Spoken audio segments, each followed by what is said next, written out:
দেখতে পাচ্ছেন শিক্ষার্থীরা ট্রাফিক পুলিশের দায়িত্ব পালন করছে পুরো ঢাকা শহর, সারা ঢাকা শহরে শিক্ষার্থীরা এভাবেই ট্রাফিক পুলিশের দায়িত্ব পালন করছে। কাউকে এক চুল ছাড় দেওয়া হচ্ছে না। শিক্ষার্থীদের এই যে দায়িত্ব, এই যে দায়িত্ববোধ, এই যে কর্তব্য, এখন কিন্তু সারা ঢাকা শহরে কোনো ধরনের পুলিশ, ট্রাফিক পুলিশ নেই।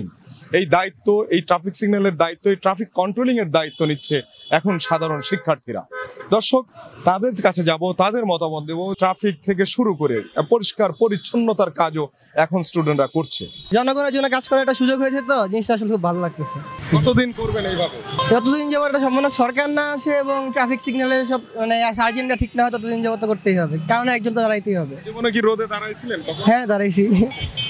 দেশের জন্য অবশ্যই দাঁড়াবো। আরো কেমন দেশ? আমরা যেটা স্বাধীন রাষ্ট্র চাই, যে রাষ্ট্রের মধ্যে কোনো দ্বিধাবোধ নাই, কারোর মধ্যে কোনো ঝামেলা নাই, কোনো বিশৃঙ্খলা নাই, একটা শান্তিপূর্ণ দেশ চাই।